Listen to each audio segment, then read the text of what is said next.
यही तो प्रश्न है जीवन में, मैं कौन हूं? और श्रीमद् भागवत इसी का उत्तर दे रही है। अगर अपनी पहचान हो गई तो दुनिया को पहचानने की जरूरत नहीं पड़ेगी। फिर किसी फूफा, किसी जीजा, किसी सास, किसी ननद, किसी पड़ोसी, किसी को पहचानने की जरूरत न पड़ेगी अगर स्वयं की पहचान हो गई।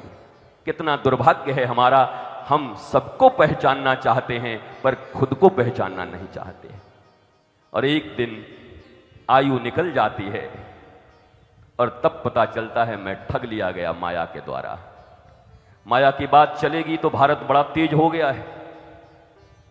अभी तुरंत फेसबुक पे आएगा, महाराज जी आप तो खुद ही माया में हो, दोनों तरफ एसी लगी हुई है आपकी, और हम लोगों को माया से दूर कर रहे हो। हम काहे को तुमको दूर करेंगे माया से, तुम माया में लिपट लो। और जैसे चींटियां जलेबी की कढ़ाई में उतरकर, गुलाब जामुन के कढ़ाई में उतरकर उसी में चिपक के मर जाती हैं, मर जाइए, हमें क्या है। रस पीने जाइए, रसोई में डूब के खत्म हो जाइए, हमें क्या मतलब है आपको।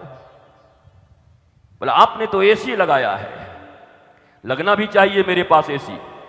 इसलिए लगना चाहिए कि मैंने अपने भीतर में भी ईर्ष्या को मार करके अपना भीतर भी एयर कूल्ड बना लिया है। बाहर कोई कुछ करे कोई फर्क नहीं पड़ता, हमारी ठंडक बनी हुई है तो बाहर भी ठंडक बना हुआ है, वो बना रहेगा, इसमें कोई बुरी बात नहीं। भारतीय सनातन संस्कृति में कब देखा आपने कि कोई ऋषि और महर्षि भिखारियों की तरह जीते हैं? ध्यान देना, आत्मकाम, पूर्ण काम और भिखारियों में अंतर होता है। ऋषि, साधु, संत और भिखारी में अंतर होता है। तुमने भिखारियों को ऋषि समझ लिया और ऋषियों को भिखारी समझ लिया। तुम्हारे पढ़ने की और समझने की स्तर ये बच गई। तो अभी कहेंगे आप भी माया में हो, जरूर हैं, माया में तुम भी रहो और माया को तुम भी अपने साथ रखो, माया के साथ साथ चलो। पर उससे पहले सिर्फ एक सावधानी बरत लेना, माया तुम्हारी सेवा करेगी अगर तुम मायापति की शरण में रहकर माया से पहचान करोगे, और मायापति से दूर रहकर अगर माया के साथ रहोगे तो वही माया खा जाएगी, तुमको समाप्त कर देगी। बस इतनी सी सावधानी बरतनी है। दवाइयां तो हैं पर परहेज भी कुछ हैं। जब कोई वैद्य आपको कोई औषधि देता है तो कुछ परहेज देता है। हाँ भैया तुमको सर्दी खांसी हो गई, हाँ तो ऐसा करना, ये औषधि लो और अभी ठंडी चीजें 2-4 दिन मत खाना। नहीं, हम तो आइसक्रीम खाएंगे और हम इमली खाएंगे और गोलगप्पे खाएंगे, फिर भी हमको ठीक करो। अब तुम ठीक नहीं होगे, तुम्हारे लिए 4 आदमी का जुगाड़ हमको करना होगा, बांस का वो अर्थी बनाना होगा। अब तुम जाने वाले हो निमोनिया से, क्योंकि औषधि लेने को तैयार हो पर परहेज मानने को तैयार नहीं।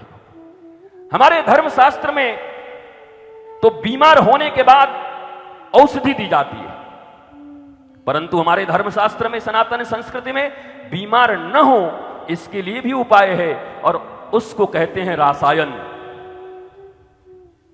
अष्ट सिद्धि नव निधि के दाता, असबर दीन है जानकी माता। हनुमान जी ने कहा माता जी ये सब देखिए क्या करोगे, ठग रही हो क्या हमको? हम हनुमान हैं।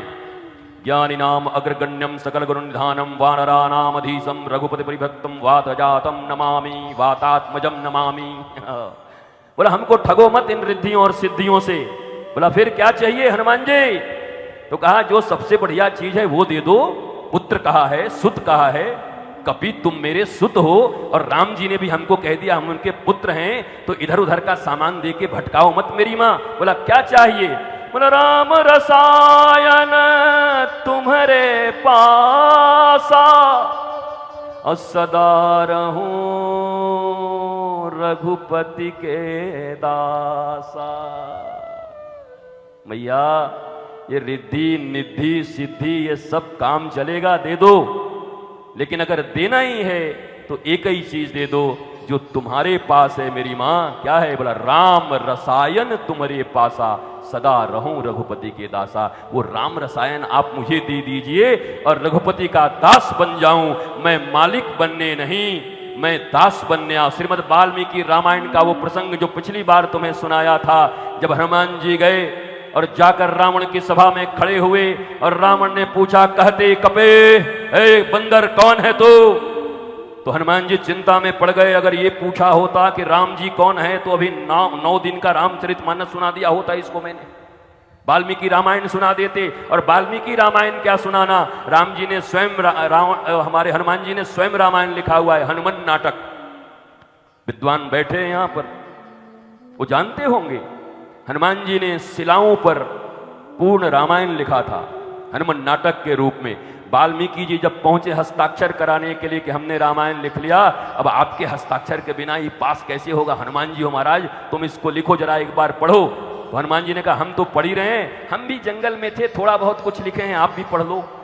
जब वाल्मीकि जी ने उसको पढ़ा तो कहा, महाराज आपका रामायण अगर मार्केट में आ गया तो हमारा रामायण आउट हो जाएगा मार्केट से।